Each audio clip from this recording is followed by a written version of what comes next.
हाय सगळ्यांना, स्वागत आहे सगळ्यांचं माझ्या मिनी ब्लॉगमध्ये। तर पाहू शकता तुम्ही इथे मी आज करणार आहे हिरव्या मिरचीतलं मटण फ्राय। तर इथे मी कोथिंबीर आणि हिरवी मिरची वाटून घेतलेली आहे।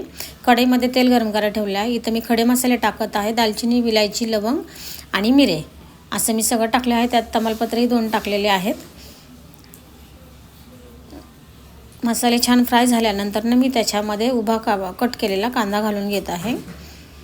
कांदा आपल्याला छान ब्राऊन होईपर्यंत भाजून घ्यायचा आहे, तळून घ्यायचा आहे तेलामध्ये। पाहू शकता तुम्ही व्यवस्थित आपल्याला ब्राऊन कलरवरती तो तेलामध्ये फ्राय करून घ्यायचा आहे। तर इथे बघा कांद्याचा कलर पूर्ण चेंज झालेला आहे। तर आता मी इथेच आलं लसूणची पेस्ट घालून घेत आहे। तर पाहू शकता तुम्ही 1.5 चमचा मी आलं लसूण पेस्ट घातली आहे आणि ती पण छान कांद्यासोबत मी परतून घेत आहे। आणि त्याच्यानंतर आपण हिरवं वाटलेलं वाटण, कोथिंबीर आणि हिरवी मिरची हे त्यात घालून घेतलं आहे आणि ते सुद्धा व्यवस्थित असं परतून घेतलं आहे। तर आपलं वाटण छान असं परतून झालेलं आहे। आता मी मीठ घालून घेतलं आहे चवीपुरतं। त्याच्यानंतर मी थोडीशी हळद घातली आहे। सगळं व्यवस्थित मिक्स करून घेतलं आहे।